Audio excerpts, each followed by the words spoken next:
Enemy Mine remake is in the works. Megalopolis is still looking for money. The unmade Woodstock biopic and Werewolves are on the horizon. Oh, it's time for class.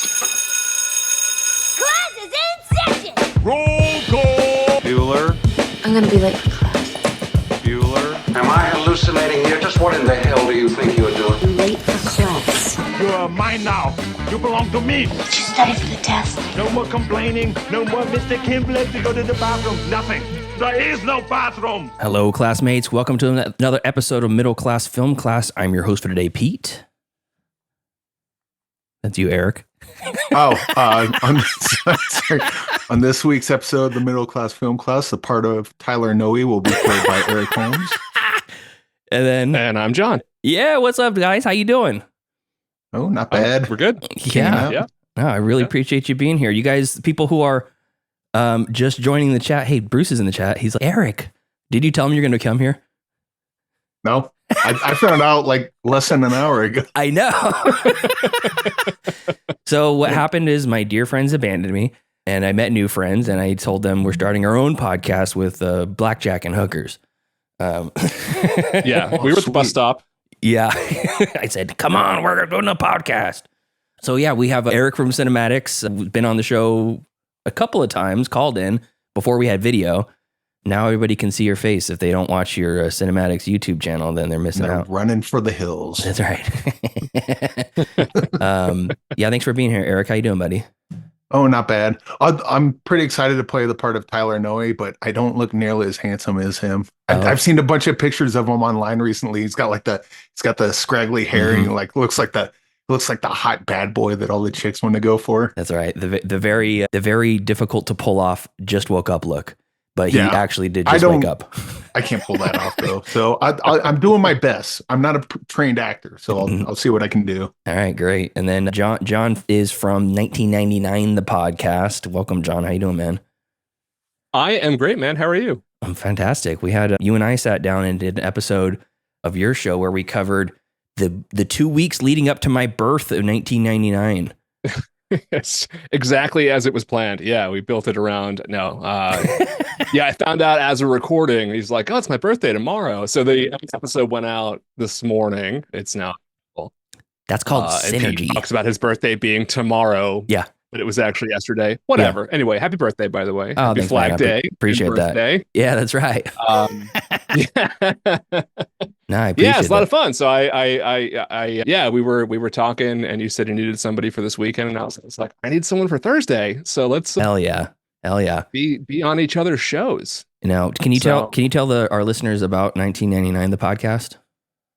Yeah, it's pretty self-explanatory. It's right there in the title. No, it's me and my co-host Jen Tisdale and we have a new guest for every movie that we cover. We are going through what was for many reasons the greatest cinematic year in history. You know, that's not just me saying that. A lot of people say that, but no, it is a uniquely spectacular year for movies, but also just a unique year for the culture. You know, there was the whole Y2K anxiety kind of hanging in the background of that year. There's a lot going on. And of course, this year is its 25th anniversary. So we're also doing special episodes going back and looking at what was going on in the world and in entertainment around that time this year, which is you were on one of those episodes.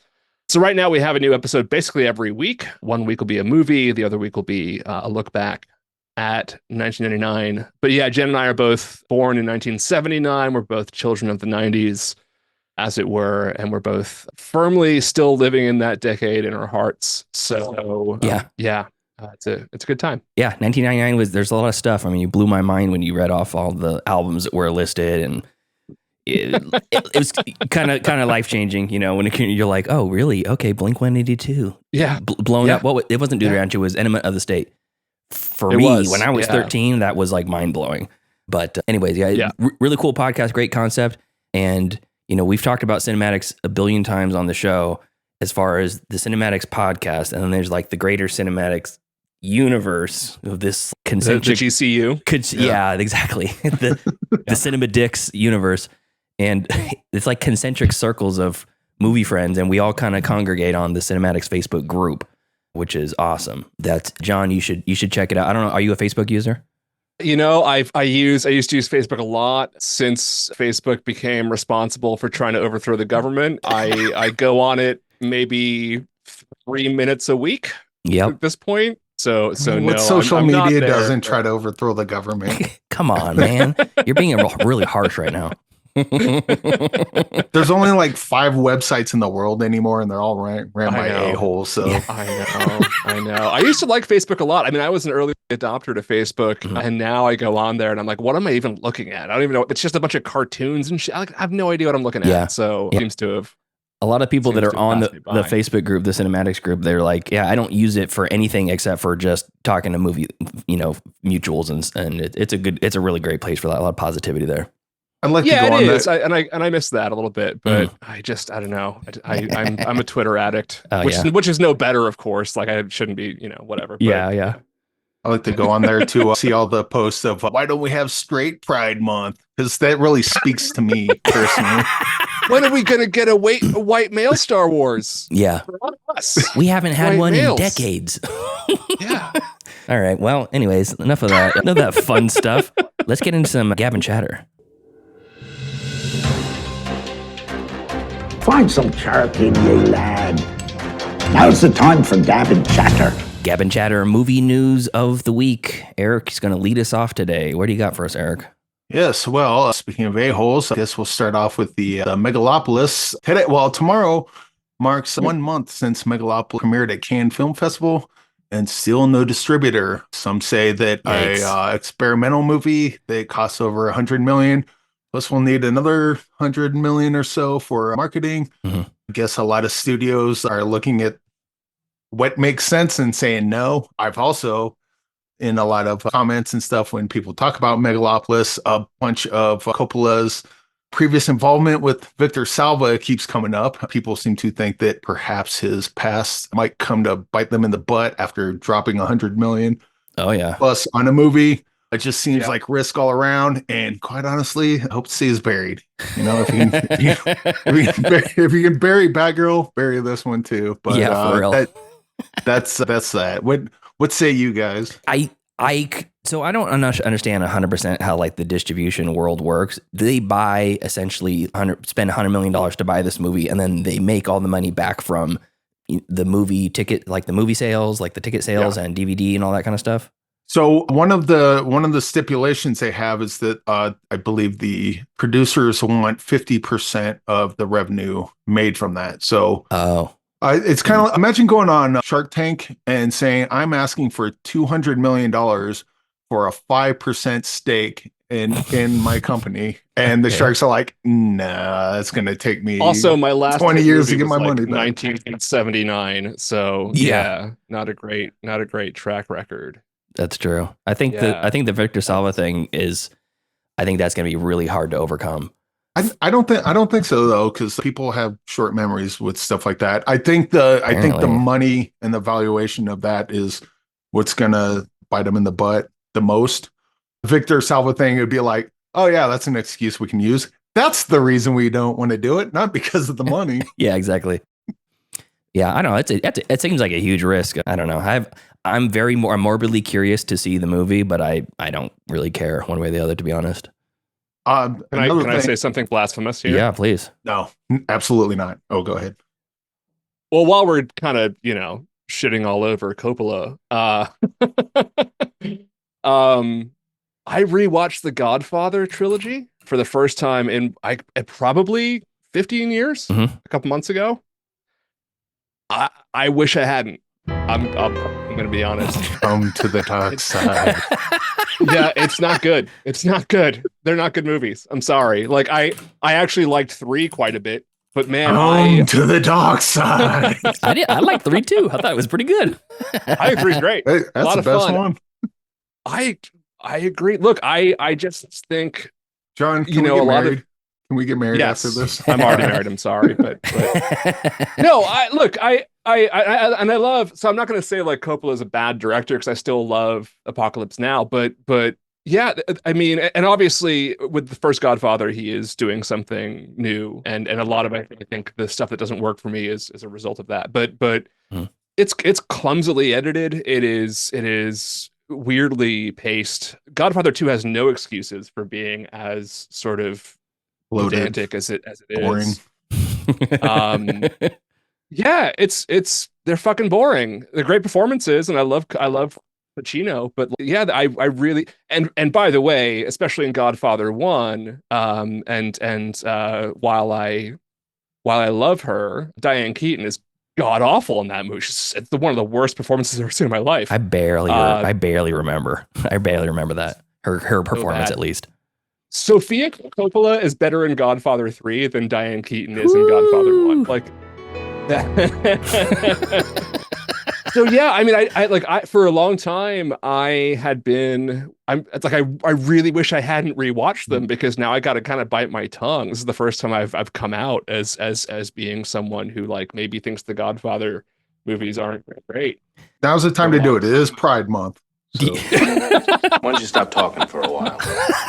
But it's not Pride in Zootropolis. What the hell's it called? Xenopolis? What is it called? Megalopolis? Megalopolis. I'm getting the Zeotrope thing, whatever. You're thinking of Zootopia. Coppola. Yeah, no, I hope it fails. I hope it is available to stream or get on DVD at some point. I will watch it in the comfort of my own home and make fun of it and or whatever. But yeah, I actively am rooting against the director of Jack. Yes, Francis Ford Coppola. At this point. Well, only time will tell how long it lays out there, and it was all his own money, so boo-hoo. Even better. You had Eric. I'm glad I found a safe space with you. That's once Pete posts this, I'm putting this entire conversation on loop, and I'm going to fall asleep to it every night with a big smile on my face. You're like the dude listening to the bowling national championship on his rug, the tape set just over and over again. Yeah, man. Another strike. You had another story, he said? Yeah, Hollywood Reporter is reporting from Hollywood. Star Trek Picard showrunner Terry Matalas tackling remake of 1980s sci-fi movie Enemy Mine. I got Terry Matalas. He directed 2 episodes of Star Trek Picard, 4 episodes of 12 Monkeys, the TV series. Okay.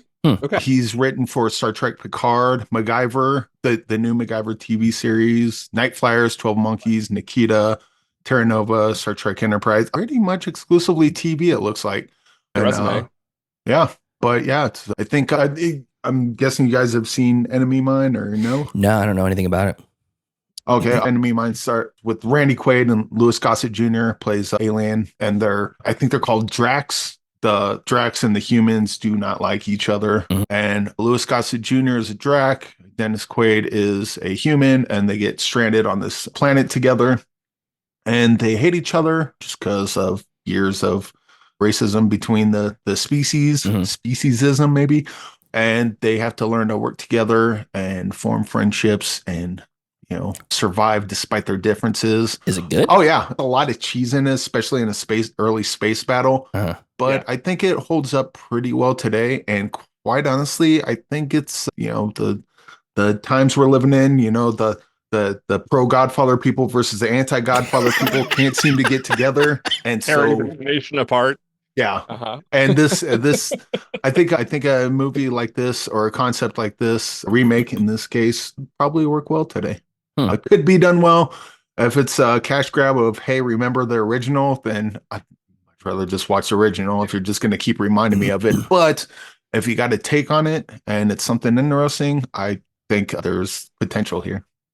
It sounds like it's going to be a series from what you said. Are you sure it's a movie? It says a movie. Oh, okay. Interesting. I think it would make a really... Oh, no. It just says, it says Enemy Mine remake. Okay. I'm assuming movie, but I suppose you can remake it into a TV series if you like. Well, yeah, by the sound of this guy and his resume, it sounds like a series. And I think it would make a great science fiction prestige drama series. I liked Enemy Mine a lot. But it is definitely one of those movies where I always thought like this could be done better and could be really amazing if it had been done better.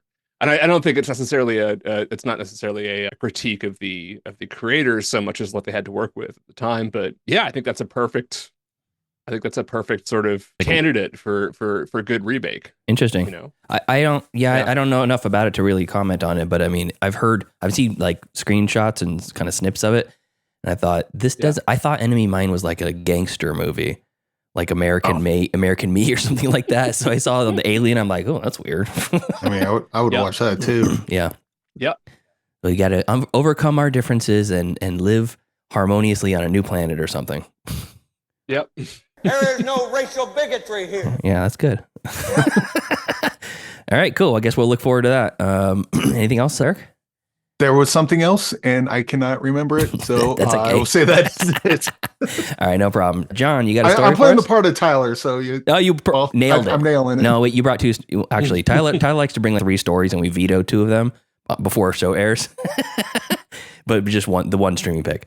Well, if I could speak, if I could defend myself as Tyler for a second, I bring 3 stories, you veto 2 of them, and then you tell me I don't bring enough to the show. Yeah. So really, this is all on you, bud. It's me. I'm the evil dictator of the show. See, Tyler, I got your back. That's right. We're the same, you and I. Hell yeah. All right, John, what do you got for us? So the new Hulu documentary Brats, directed by Andrew McCarthy, of course, one of the brats of Brat Pack fame, is really good.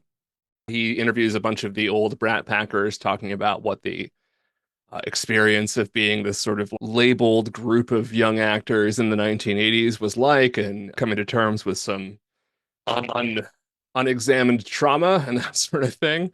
But one of the interesting things that comes out of it is that towards the late 1980s, Emilio Estevez and Andrew McCarthy were in the process of planning or starring in a documentary about Woodstock, or not a documentary, a docudrama, I should say. Like a biopic or something. Woodstock. Yeah. So yeah, Apollo 13, but Woodstock. It is based, or was going to be based around a book written by, hold on, let me make sure I got his name right. Robert, who wrote a book called Young Men with Unlimited Capital, the story of Woodstock, about the 2 central organizers, Joel Rosenman and John Roberts, and most likely McCarthy and Estevez would have played those 2 characters. The reason that it didn't happen had nothing to do with the studio not giving them enough money or creative freedom or whatever else, and everything to do with the fact that by 1986 or so, none of these people could stand being near each other anymore. So the likes of Rob Lowe and Demi Moore and Ali Sheedy and Judd Nelson and Estevez and McCarthy, etc. They sort of just hated the sight of each other. In fact, Estevez said in the documentary, you and I didn't do a movie because of that.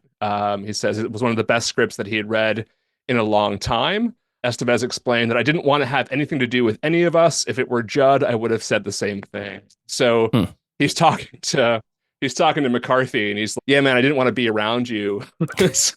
I wanted to make this movie, but I couldn't stand your face. And he's like, it wasn't just you. Had it been Judd Nelson, it would have been the same issue. Is Emilio talking?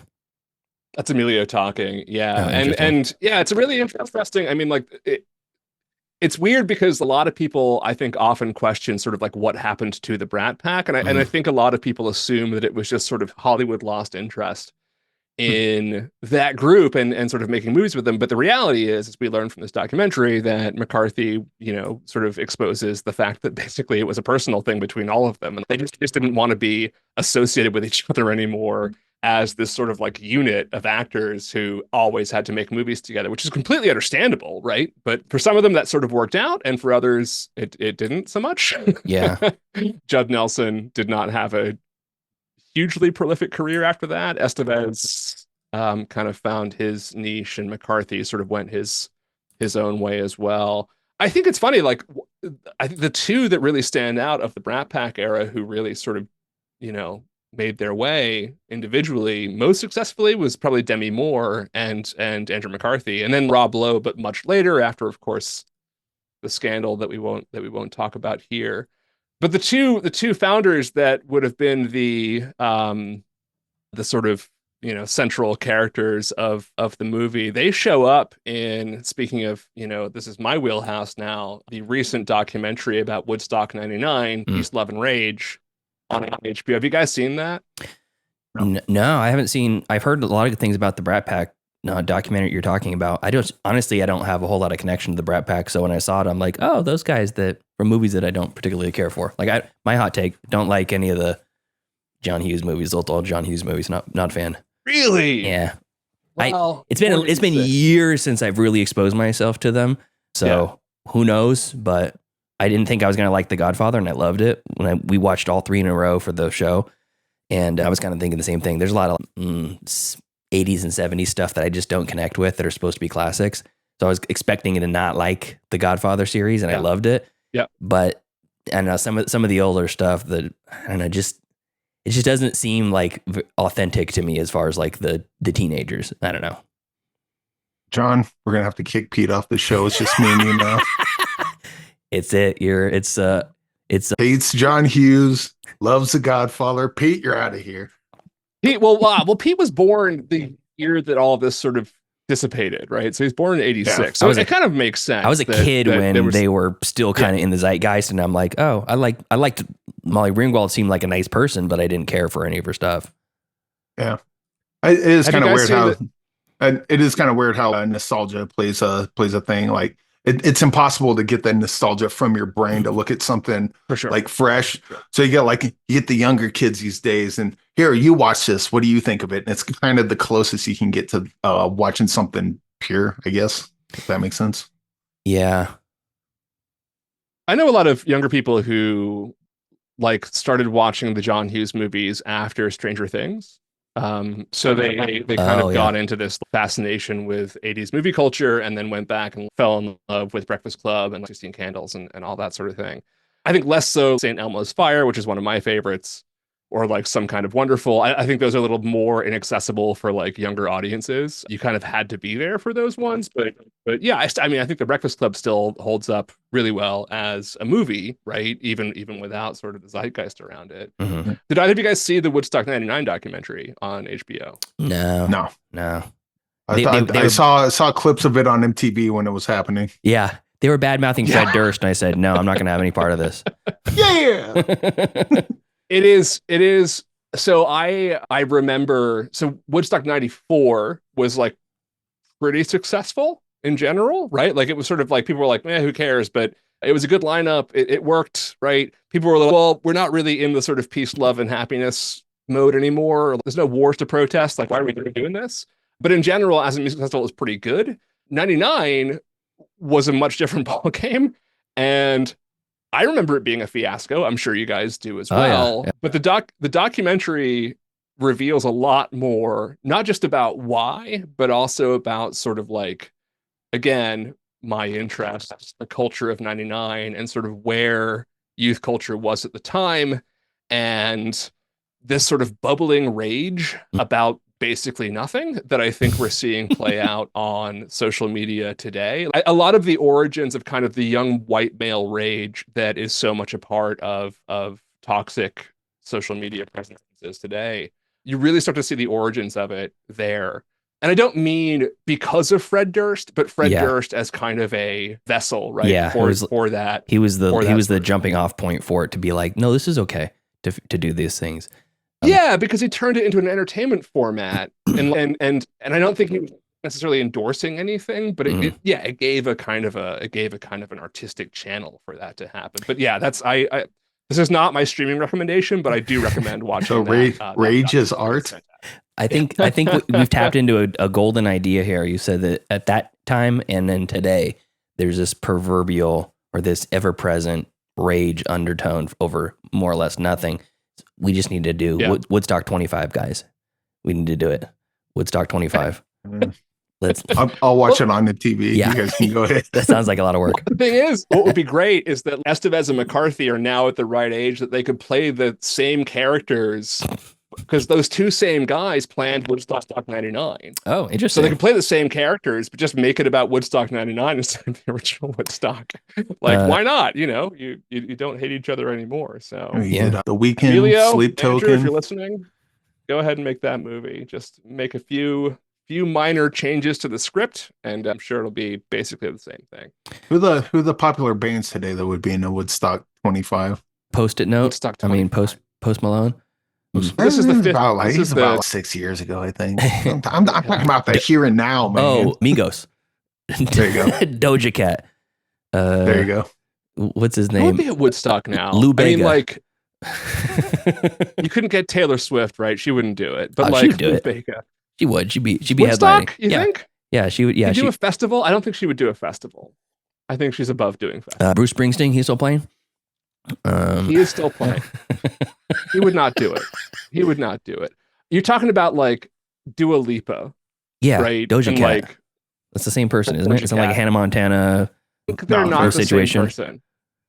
Hannah Are there Montana any and bands? Miley Cyrus. Do people still listen to bands? Is that a Yeah. thing anymore? Yeah, except for Bands the was it the Black Keys or who canceled their tour recently because Black they Keys. couldn't get anybody to come out to their shows. That's fucking crazy. I know, And, they like, canceled the whole I'm not a tour. Black Keys fan, but they're good, and they used to have a really good. That's just sad. Like that. Yeah, well, live Makes me angry. live music is a little bit harder to come by. I think when people are choosing what to. Oh, Heather in the chat says Bad Bunny could do. There you go. Yeah, Yeah. Bad Bunny. Yeah. For sure. Woodstock Yeah, 25. that's good. Heather That's a good also one. says that she lived through the John Hughes first run and hated all of them except for Some Kind of Wonderful and The Breakfast Club. Good choice. Yeah. Good choice. And then- you and Jen would get along beautifully because that's her favorite Rat Pack movie too. So All right. Awesome. talks about it quite a bit. Anything else, John? No, that's it, man. Okay, cool. So for my news story, I wanted to talk about a werewolf movie that is coming out soon. And I like werewolf movies. Oh yeah. I feel like that there's a gap in the marketplace where the financial success of a good werewolf movie is up for the grabs, up for the taking. And I think that the people want a good vampire movie. So there's a new one coming out that's called a very apt title, Werewolves. I don't know if it's werewolves with the F or as V. Werewolves. Or V. Yeah, but What's the proper plural there? I think it's with a that's good V. question. Yeah, I think it's with a V. Werewolves They're werewolves. Yeah. with the V, by the way. All right. The V. I think it should be without the V. I think it should be werewolves. I think it should like werewolf be its own thing, its own noun. I think it should be And then called you- werewolf. Should be werewolves. I was just gonna say werewolves. It's a How wolf. about where's wolf? Yeah. Like attorneys general. Yeah, there you go. Where's wolf? I hate that phrase, attorneys general or sons of bitches. I hate that for some reason. I love that one. That's the best. Runners up. So this is actually going to be starring one Frank Grillo, which gives me a lot of Yes. hope. This will be really fun. Is a werewolf in real life. Fun Yes, fact he is. for you. He's a were Frank, and this is touted as here's the synopsis: a supermoon event triggers a latent gene in every human on the planet, turning anyone who enters the moonlight into a werewolf for one night. It's like it's described. It's the purge. Yes, it's the But for purge with werewolves.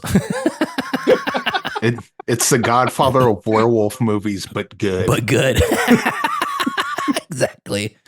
So the director, I think it's the director, Stephen Miller. I tried to look some information up, but I didn't really find a whole lot of information about Donald Trump advisor Stephen Miller. this. Yes. Yeah, that's the one. Escape Plan 2, Hades, First Kill, Marauders. Is he confirmed he's the director? Yeah, that's what it says here. I got it up on IMDb. Cool. Good. Bruce says the Furge. That's great. Werewolves. That's a good one. Look at that. Look at that poster. I know. So the actual creature design of it looks unhinged as well. And the Kevin from Real Spoiler says the werewolves in What We Do in the Shadows, that scene is still one of the funniest scenes ever. I love that. I love that scene. I love everything about What We Do in the Shadows. But this is a statement from Stephen Miller, who's active on Twitter, and he's been promoting the movie, even though it's not coming out for a while.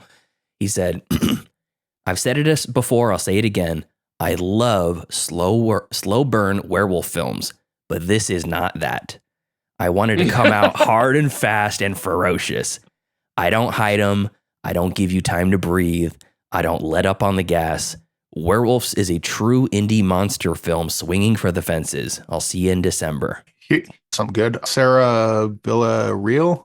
Yeah. Is doing the effects, have done such movies as Malignant, Birds of Prey, The Predator, Jurassic World. So this might be, because the director seems like someone that mostly does like the direct-to-video action movies, which I mean, I love those kind of movies. So that's good news for me. But this seems like a more higher budget. Like they pulled someone from the sewers of direct-to-video, and here let's do maybe a larger budget. Yeah. See what you got. He directed one of those Bruce Willis movies he made for Netflix for money. Oh no! And it looks like it also has Lou Diamond Phillips and Todd Bridges. And Todd Bridges, which you talked about, Willis. Todd Bridges plays a character named Wolfie S. Bane. Which I gotta see this movie. Wolf's Bane. No, Wolfie S. Bane is the name of the character played by Willis from Different Strokes. Todd Bridges in this film. Wow. Lou Diamond Phillips. Is this the spiritual sequel to Lou Diamond Phillips' 1999 film Bats? Kind of sounds like it is. Yeah, actually, that might be a good call. Werewolves. This also might be my favorite movie this year. We'll see what happens. I know it's being carefully released in Oscar season in December. I mean that only makes sense. Yeah. I mean, it's either going to be unwatchable or it's going to be one of those just beautifully crafted, handmade, low budget gems. So why not both? Yeah. Because I want to watch it. The question is, do we watch it in theaters or do you watch it twice in theaters? Is the real question. Yes. So I'm excited for that. I mean, I don't have any like werewolf movies. I like The Wolf of Snow Hollow, arguably a werewolf movie. I like Dog Soldiers is good, but the werewolves are kind of a little silly I didn't love that one, but it was fun. I think the vibe of that movie was probably better than the actual movie itself, because it had a really, really dark kind of, I don't know, the way it was shot and then just the overall look of it was pretty good. But I didn't love the story or the creature design. American Werewolf in Paris, London, those are, great. But what was the one that was, it was like The Curse or something? The poster has like metal. Oh yeah, The Curse. Wes Craven. That's Wes Craven. Yeah, it's got like the silver teeth on the poster. Yeah. I liked that. I thought that was pretty damn good. That's okay. Yeah. What's your guys' favorite werewolf movie? Oh goodness.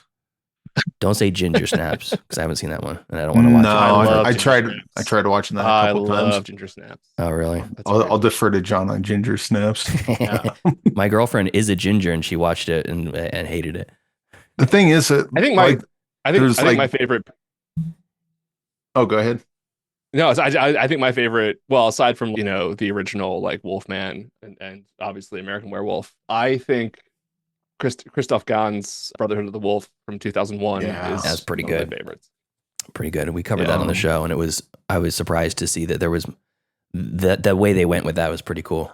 I mean, fantastic movie. So good. You know what? It probably has to be Wolf of Snow Hollow. That or like Teen Wolf, maybe. Teen Wolf's pretty fun. Going a little comedy. There's Werewolf by Night. There's Within. I did like that one. I did. Bruce is listening. He hates that movie, but Werewolves Within. Wolfwalkers. Wolfwalkers. Yeah, it was I have a soft spot for the Jack Nicholson really good Wolf with Michelle Pfeiffer. Oh, really? That's Cursed. Heather says Cursed is the Wes Craven movie. Is that the one we're talking about? Yeah. Okay, cool. We're all on the same page then. Yeah, that's I watched. Oh, did you call it The Curse? I think you called it The Curse. Oh, yeah, you're right. The problem. Mm-hmm. Yeah. Cursed.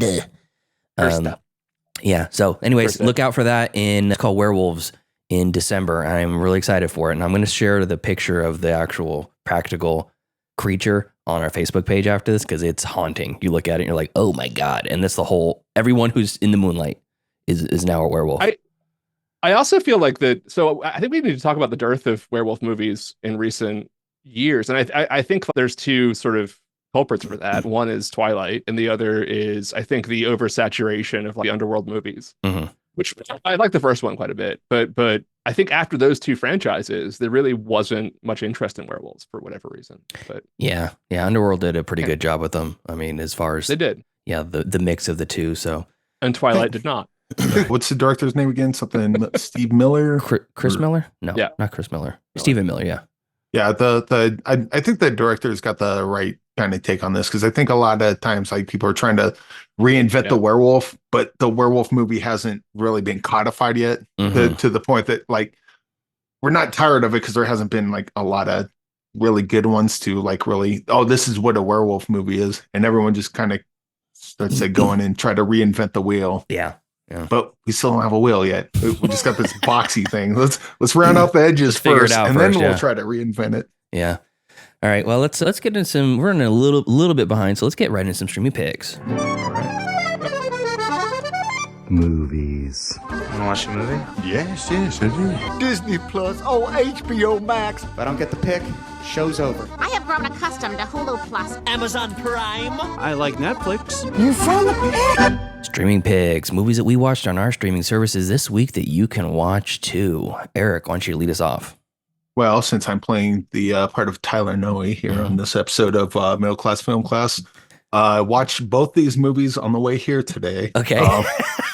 Actually, I didn't watch either one of these today. In your car as you're driving. Yeah.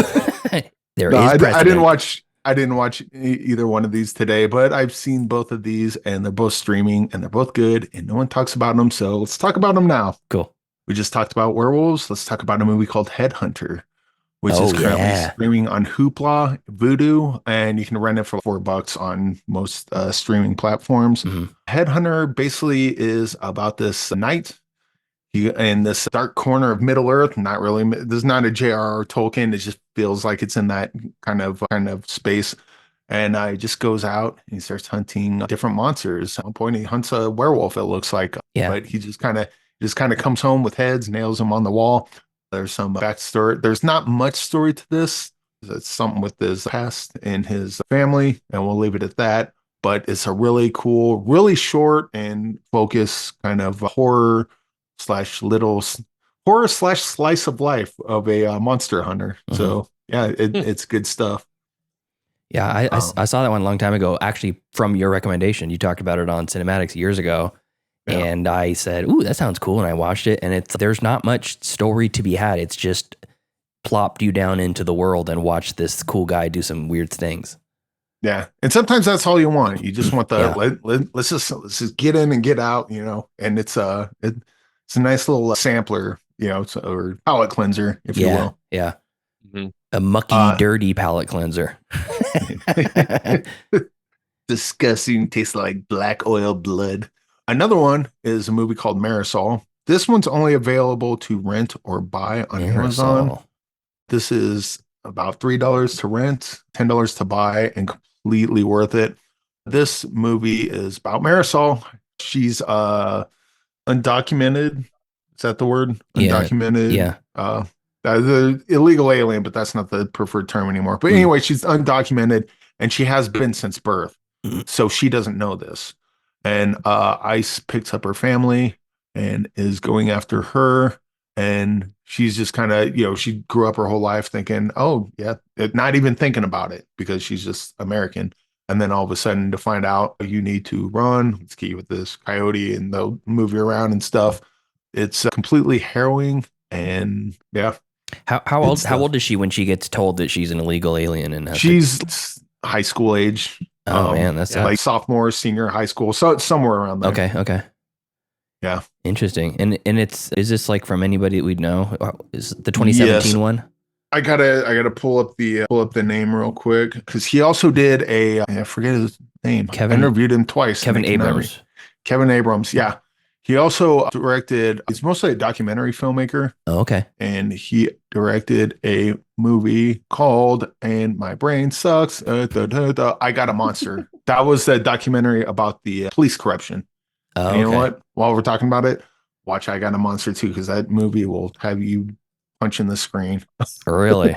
It's good stuff. It came out with I Got a Monster and Marisol both in the same year, and they're both 5-star movies as far as I'm concerned. I Got a Monster it's also a narrative. It's not a doc.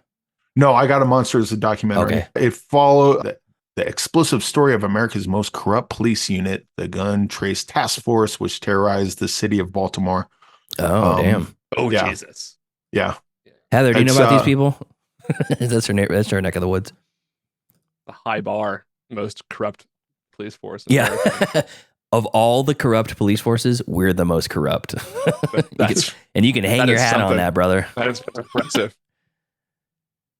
But yeah, so yeah, there's 3 streaming picks. Cool. So I got a monster. We got The Headhunter, I got a monster, and Marisol. And Marisol and I got a monster 2023. Headhunter is what, 2020 or something like that? I think that's 2018. 2018. Okay, cool. All right, awesome, cool. Thanks, Erica. John, what do you have for streaming picks? So I got a few that I just kind of want to give a shout out to. So Sure. like I've recently watched some movies that I'm sure most of you have already seen, but if you haven't, then I'm giving you my endorsement. One is I finally watched Godzilla -1. Everything you've heard about it, that's great. It's great. It is available for free on Netflix. Go watch it if you haven't already.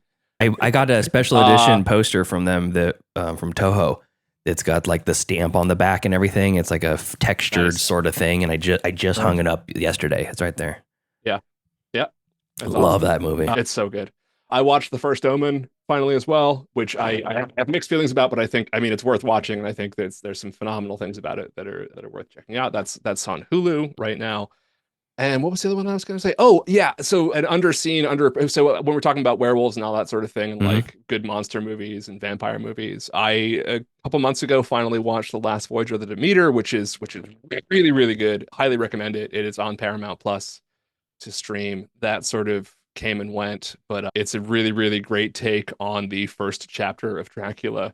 Yeah, which sounds like you're squeezing all the life out of a tiny little piece of blood from a stone. I fully but it works as a that's good. It's so fucking good. It's so good. So all right, so those 3 sort of. Yeah. Also, I believe Demeter, that's based on, I believe it's chapter 13. It's in like the first third of the book, but I thought I think it's the prologue. No. Oh no, chapter 5. Either way, it's not the first chapter, though. Okay, I got to reread it. It's been a year since I don't read books, so I'll take both of your guys' words for it. I'm not bragging. I wish I did. I will say the chapter that's based on is very, very sparse. So a lot of that they got plenty of wiggle room to just kind of mix stuff up. Right. Yeah.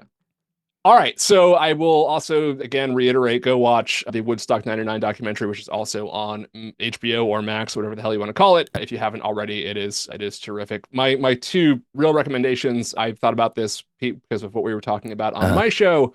3 of Wim Wenders' best movies are available to watch on Max. Buena Vista Social Club is available. Wings of Desire is available. And Paris, Texas. All 3 of them are on Max. I recommend all 3 of those movies.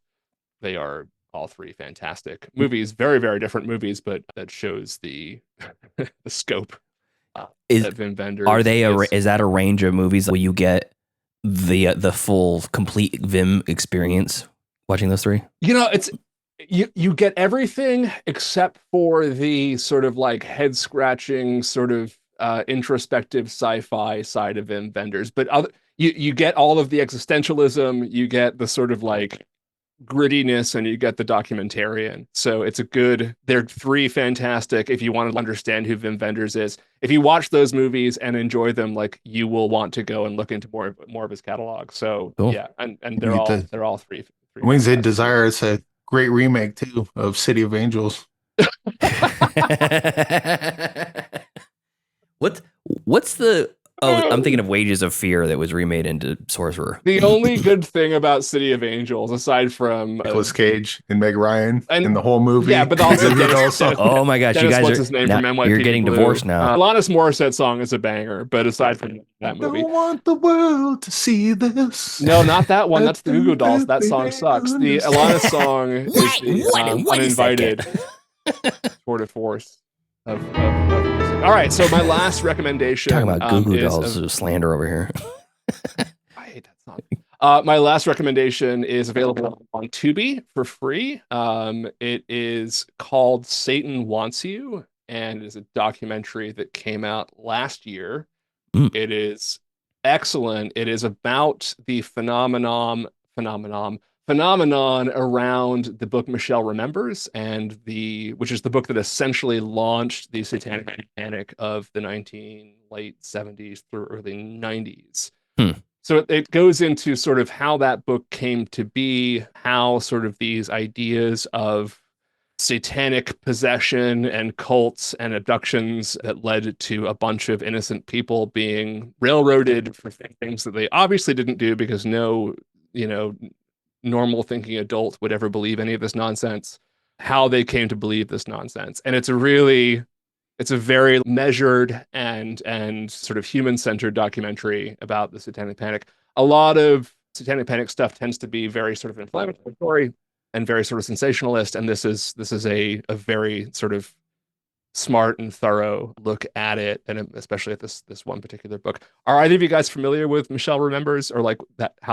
Okay. I'm not, but my niece just did a project for school about Satanic Panic, specifically like the 60 Minutes thing that went on, which was I've never seen that. I watched it, like she wanted to talk to me about what I remember back then, and so we were watching that 60 Minutes thing, and it's like, this is incredibly irresponsible. Why would this be on TV? Yeah, it's shocking. I mean, if you weren't there at the time, like even if I was there at the time, and I'm still shocked by it in retrospect, but like the number of, prestigious news programs just taking seriously the idea that America is just like overrun with devil worshipping cults, like it's jaw dropping to think about. And I do think overrun with Jesus worshiping cults. It's completely different. Yeah. Bruce says that's all that just transferred into QAnon eventually. It did. And I actually this is part of what I wrote my master's thesis on. So this is a big thing for me, but yeah, if you want a place to start to really understand what happened and why people went crazy around this, and why people are going crazy with QAnon now, it's a really, really good documentary to start with. Can you give us the name one more time and where it's at? It's called Satan Wants You. It's available a bunch of places, but it is for free on Tubi. So Mitch from the Hollywood Persona is in the chat, and he says, Satan can have me. He also says that this is hot off the presses. Mitch just got back from Inside Out 2. He gives it 4.5 stars. His oldest son, Max, gives it 3 stars, and his youngest son, Atticus, gives it 5 stars. Wow. Yeah. That's an average of, doing the math in my head, 4.25 stars. Oh, I'm kind of torn though, because I really want to see Satan Wants You, but I'm playing the part of Tyler Noe, and since you recommended it, I cannot watch it. Nope. It's against the rules. Them's the law. And I really want to. I might have to break my rule on this, but no, I'm getting some good streaming picks from this. So thanks, guys. Okay, cool. So anything else you good for that? Good, John? All right. I've taken too many as it is. So. You're perfect, man. Okay, cool. So I'm going to give a quick shout out to a movie that has been in theaters for a while, and I caught it right before it left, The Fall Guy. Super fun. That movie is super fun. This is kind of a good movie to watch with friends. It was a great theater experience just because I think the idea of, the stunt man and giving respect to the stunt man and blah, blah, blah, and all this kind of stuff, it goes kind of part and parcel with the, the idea of that you should be experiencing these sort of things in theaters, give the respect to the movies that they used to have. Both Gosling and Blunt, they're both giving their most fun performances. It's a little on the predictable side for some of the storytelling, but it didn't really bother me because the journey to get there was really fun. There's a bit where Ryan Gosling is stoned. He's drugged with some unknown drug. We're not sure exactly what it is, maybe PCP or acid or something. And that was a really fun scene that just kept going. You guys seen that? No, but I'll you're recommending it, so I can't watch it. So yeah, too late. Sorry, can't happen. So that's I have not seen it yet, but I was a fan of the TV show. So okay, it's Lee Majors. I don't know anything about the show. I didn't even know it was a show till it came out, but it was really fun. It was a lot of fun. And then Aaron Taylor Johnson plays a pretty good douchebag in it, and that's always fun to have a douchebag being a douchebag. So that's Fall Guy. Go watch it. It's probably out of theaters at this point. I watched it last weekend, like right after the show, and I'm looking forward to watching it again on rental or streaming. My next streaming pick is a movie I watched a long time ago, and I thought it was not going to hold up, and I thought it was going to be very bad and problematic, and it was actually better than I remember. This is from 1996. This is Swingers, starring Jon Favreau and Vince Vaughn and a number of other people, Ron Livingston. And very, very fun. This is a little bit better than I remember. And there's a couple of scenes that had me cringing to the depths of my soul in a very good way. Yeah. There's the bit basically where he gets the number of the girl and then calls her 20 times in a row, essentially, immediately is so good. So good. Crushing. It's soul crushing to watch. So funny though. It is. Favreau is so good in that scene. It is. It's very good. And I think that this character that Vince Vaughn's doing, he's parlayed into like his entire career in a way. And he honed it into a much more palatable character later on. Like his character in Wedding Crashers is for sure this guy, but he's a little bit more likable and somehow more of a douche in Wedding Crashers. Yeah. So yeah, I mean, there's still the problematic nature of it, of, trying to, hook up with girls and this and that is still there. But I don't think any of them are being untruthful about themselves, where as Wedding Crashers, they're like straight up lying to these women to have sex with them. In this one, it's a little less of that, and it's more focused on the kind of woe is me nature of Jon Favreau's character. So pretty good. The scene on the golf course is, if you ever played golf, I got an 8. Is yeah. What'd you get? I'll give you an 8. And they're all just 8 or 9. Yeah, I'll give you an 8. Yeah, I'll give you an 8. Yeah, it's fine. And they're putting at the same time together. It's such great. A couple of like douchebag friends playing golf. It's so fun. So, Eric, do you any thoughts on Swingers? I saw that and Made around the time they both came out on video, and they both kind of meld together as the same movie in my head, and I don't remember much of either. That's fair. I think P. Diddy was in one of them. Oh, okay. Made, he was in Made. Okay. Made's a pretty good movie. It's not Swingers. Well, yeah, I saw Swingers.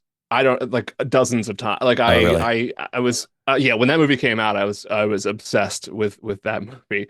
It's funny because on our podcast we just did rom-coms, and there's 4 movies where swing music is overwhelmingly used. And one of them, the one we just did, 3 to Tango, is one of the only other movies that Patrick Van Horn appears in, aside from Swingers. And it is loaded with swing music throughout the whole soundtrack, and no one dances once in the entire movie. It is completely bizarre, but that's how the whole Big Bad Voodoo Daddy and Cherry Poppin' Daddy's phenomenon was going down. Scroll that zippers. Yeah, scroll that zippers. I will say about Swingers, I mean, there's an F slur in it that is not great. So there's some like weird sort of like homophobia jokes that would not play well today. I was expecting more of that, to be honest. Yeah, but no, it is a very like, one of the things I loved about it and still love about it is that it's like it's a dude centered rom-com that runs on the premise that like dudes have feelings, and I think that's really beautiful and wonderful, and it's a rare kind of a movie, and the performances are fantastic. Yeah, you can tell all these guys are like friends in real life and having a great time making the movie. That basically is who Vince Vaughn is, because a lot of it was autobiographical, right? So that's kind of where you're getting that from. Like that's what Vince Vaughn does, because that's what he is. Well, if you guys listeners want to take the plunge, it's on Pluto for free. And actually, awesome. Pluto actually added a search feature semi recently, because it used to not be able to search for movies. Now you can actually search for movies. Oh my God. I know. It's like, that's awesome. How do you find? Well, wait, is the Pluto search feature, is that just Google? No, because like I have the Pluto app on my PS5. That's where I watch on my movies. It's altavista.com. Yeah, it's Angel Fire. Type what's Pluto. All right, next one I watched is a movie that I didn't even know existed. I found out about it recently, and then someone said, "Oh yeah, this one of my favorite westerns is the Sam Raimi one." I'm like, Sam Raimi made a western? Quick and the Dead from 1995, The Quick and the Dead, streaming on Netflix. Yeah. And I was morbidly curious about it, because I love Sam Raimi. I love some of his later stuff even more than some of his early stuff. Like, what's it called? From Hell? Is that From Hell or Drag Me to Hell? Yeah, Drag Me to Hell. Yeah. It's just all balls out, gooey, disgusting mess. Yep. It's so fun. It's so over the top. And it's like, it's Raimi, very polished and showing all of his, skills he's honed over the years. And this it's somewhere between, the early phases and the late phases. And it really feels like it's kind of mid-level movie in his career. And that's not a slight. It's just, it really made me happy watching this to know, oh, this is where he went. And then he kept going and we get what we have now and the, Fantastic Spider-Man's movies that he made. But the cast of this is crazy. There are so many people. I'm going to read down the cast. Sharon Stone, Gene Hackman, Russell Crowe, Leonardo DiCaprio, Tobin Bell, Roberts Blossom, Kevin Conway, Keith David, Lance Hendrickson, Pat Hingle, Gary Sinise, Mark Boone Jr., Olivia Burnett, and Faye Masterson. It's a who's who of people who you don't know their name, but you recognize them, and people who you absolutely know. You're like, is that freaking Sharon Stone is the main character? It's so cool. Yep. And it was really nice to see Tobin Bell before he became Jigsaw. Yeah, but he's great in other stuff. Like, yeah, he's. I didn't know he made other stuff. I thought he just kind of came on the scene, and here he is, some old dude that likes to kill people. He was the main bad guy in season 2 of 24. So. Oh, okay. 24 hours later. Yeah. So, anyways, that's I recommend that movie. It's fun. Leo is probably right before he did Titanic. This is 95. I don't know what year Titanic was. Yeah, it's before Romeo and Juliet. It is right after. 97. It's like right around Gilbert Grape, right after Growing Pains. So it really is. It's got to be a little bit after Gilbert Grape because he's bored. They call him the kid, but you're not sure if he's 20 and just looks young or if he's 16. But it's got Gilbert Grape, I think, in 94 okay. or 3, and then Basketball Diaries is like 95 or 6. So 95. So yeah, it's right in that era. Yeah. Oh, it was. He's not a huge star yet. So Basketball Diaries came out just before the same year, and then some movie called Total Eclipse, and then Romeo and Juliet. This Boy's Life. Year after. It's like, yeah. Fun movie. Oh, This Boy's Life. Oh, if you haven't seen that, check that one out. I haven't seen it. Great movie. But yeah, really fun movie. I love, like, one of my favorite movies is Simple Plan, which is also a Raimi movie. And I love Raimi, but I also love Raimi when he's doing like this kind of thing, which is, without the gooiness and, indulging in practical effects or whatever. Simple Plan is one of the best movies of the 90s. It's just, if you haven't seen it, I'll check it out. Fine. Watch it as soon as. I'll check it out. Watch it as soon as you possibly can. It's fantastic. Simple Plan's kind of like almost like a prequel to Fargo. It kind of works like that. It kind of is. Yeah. It kind of is. Although I think it came out after. Simple Plan was like 98. I think Fargo was 96 or 7. Yeah. I'm saying around the same time. The story feels like a prequel. It does. Yeah. It's in that vein. But Billy Bob Thornton's fantastic. Bill Paxton's fantastic. It's such a great movie. Cool. I'm looking it up right now. I'm going to add it to my watch list. Okay, cool. So that's The Quick and the Dead on Netflix, and then lastly, I watched the new Richard Linklater movie that's on Netflix called Hitman. Oh yeah, and it's fun in some places and really lame in some places. I listened to your guys' review of it on Cinnemaddicts, Eric, and I'm almost lockstep with Bruce. But I gave it 3.5 stars. I think he gave it 3. I think that the Glenn Powell is very charismatic, but I think he needs a director to tell him to change the record sometimes, because he has this look that he's like very smug, like offensively smug in so many of his interactions with people. Like when this and Anyone But You, it was like he's just showing off how attractive he is and how handsome he is, and that's what we want from that character, from that actor. But this interaction is like he has no personality. His personality is, I'm hot and I'm smug. And it's almost like very, very, very sharp 90-degree angle edges. There's no roughness to it. It's very, very palatable for a general audience, where somebody like McConaughey or something he's just got a little personality to him. And I don't see a ton of that with him. Very, very small gripe. But everybody's talking about, is Glenn Powell the next dude in Hollywood, the next big heartthrob or whatever? And I can see it. I just would like to have the director just be like, hey, loosen up a little bit, be yourself instead of this, archetype guy with the stick up your ass, So that was my biggest complaint. Because Richard Linklater, he's a pretty good director. You figure that he would get something out of that. Yeah, I agree. It's so interesting that you mentioned McConaughey. And I think that's a really great comparison. I haven't seen Hitman yet. Everything I've heard about it is exactly what you said or people who rave about it. So it's either it's the best thing ever or like it's good in some parts and it misses in some parts. So I'm looking forward to watching it myself. I'm very limited. I mean, I remember Glenn Powell from the Top Gun sequel and all that sort of thing. And yeah, there's something very compelling about him. But, you know, it's Linklater got one of the best early performances out of McConaughey in Dazed and Confused. And I remember when A Time to Kill came out in 96 and everybody was like, McConaughey is the next Tom Cruise and McConaughey is going to, you know, be the next bankable star. And it didn't really happen overnight. It took people, I think, a really long time to figure out how to use Matthew McConaughey properly. Yeah. And I think people get it now, but he is a big movie star. He is great when he's in the right thing, which is most of the time. But there's movies where the one with like him and Steve Zahn, where they're like in the desert or whatever the hell it is, like where you waste him like that. And I feel like with Glenn Powell, there's a similar kind of learning curve. It's trying to figure out exactly like, clearly this guy's charismatic, but he can be really off-putting in the wrong, when you market him the wrong way or put him in the wrong role. And I'm waiting to see if they figure out exactly how to use him the right way. I think they eventually will. And I'm kind of excited to see what that might be, but I think we're going to go through a little bit of a McConaughey swing before that. Well, his main reconnaissance, if you will. Yeah. The reconnaissance, right? It was a I thing, just made right? that word up. Why people, First time I've ever heard it. It's the Glenn Palisance.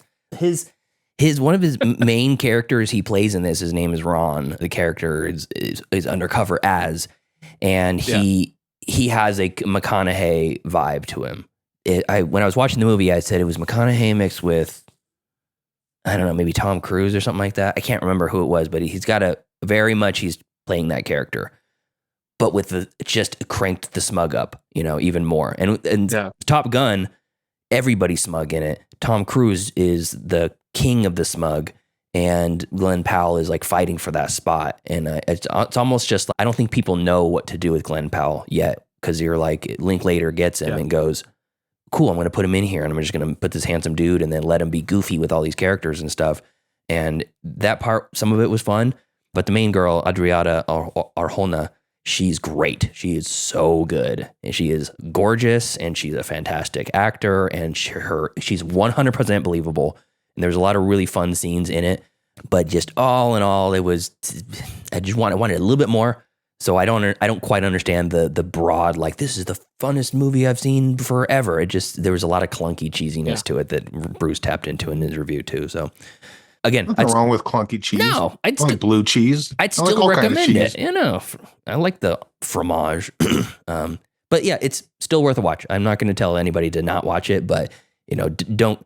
I was fed all these like 4.5, 5-star reviews from people, and oh yeah, you got to reach out, you got to go watch it. You know, watch it day one. You know, with your friends and family or whatever. And I was like, maybe let down because of that a little bit. Make it the first day of the year. Yeah. So you said this isn't set the calendar around Hitman. You said it's not a 4 or 5-star movie. What's a better version of this movie that would be a 4 or 5-star movie? Putting you on the spot. Yeah, like the comp for this. Let's see here. This is a 3, like the way I do stars anyway, is like if I give a 3-star, this is like a 3-star version of this type of movie. I'm not comparing it to. Yeah. Let's see here. What other good ones are there? I'm trying to think of like a good comp for it. Like Uncle Buck or Breakfast Club. I mean, it's Grosse Point Blank, that sort of thing. Like a. Yeah, I mean, it's kind of in that vein, or So I Married an Axe Murderer or something like that. But I think they're kind of in that same vein. I don't know, like hot guy being charismatic. What genre is that? Yeah, there you go. But it's more. I mean, the whole thing, start to finish, is funny. So it felt like the Top Secret. Yeah, it felt like the Linklater's version of, you know, when he did School of Rock. But it just didn't have the heart or the pathos or whatever. I gotcha. Oh, Crazy Stupid Love, Bruce says, but perfect. Absolutely perfect. Crazy Stupid Love, movie. Way better. Yeah. That's fantastic. You know, Silver Linings Playbook, way better. This is a dumbed down version of that with Linklater in it. So, but anyway, so I like both those movies. So that's like I said, still worth a watch. It's not an anti-streaming pick. Go watch it. So that's Hitman, streaming on Netflix. And that is all she wrote. So, fellas, do you want to give the listeners pointing towards the right direction for your shows?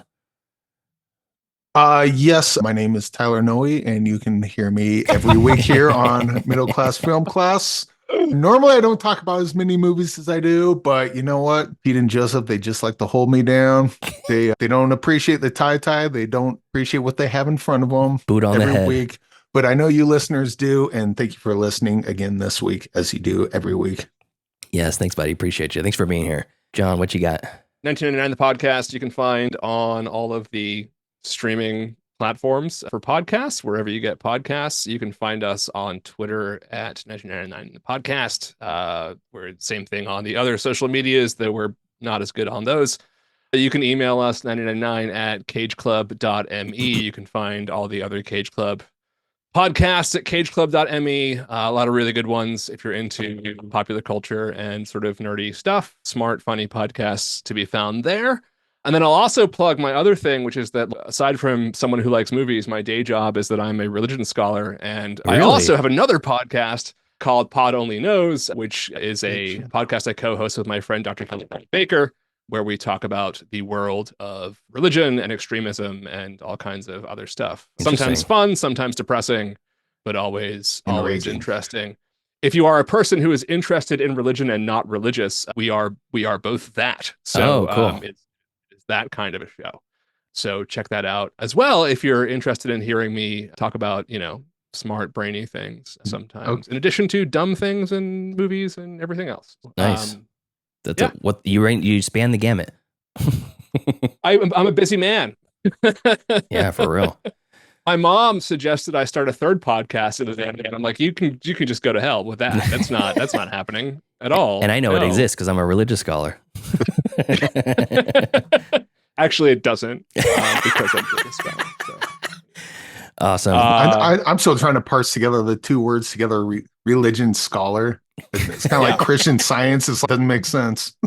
Well, see, religion exists, and there are people who study it as a phenomenon of human experience. Whether that's what a religion scholar is.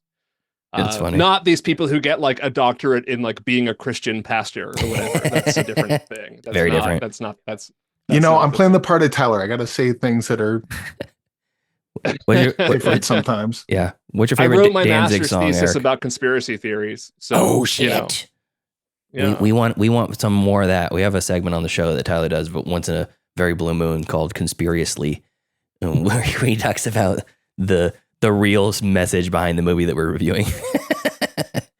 Interesting. I like it. Bring that back. Yeah. Please, Tyler, bring it back. All right, guys. Thank you so much for listening, for being here. And thank you to our listeners on YouTube Live. We have a bunch of people in the chat. Mitch, Kevin from Real Spoilers, Bruce, Heather, listener Steven, Angie. Who else is in here? All kinds of good people. If I missed you, I'm sorry. But if you missed out on the live stream, you can catch it next week. We do every Saturday, 12:30 Pacific on YouTube Live. And we're going to stop this for a moment. And then we're going to be coming back in just a few with the Iron Claw from Jason at Binge Movies. So for Eric and John, thank you so much for being here, guys. I appreciate it. And we'll see you guys next time.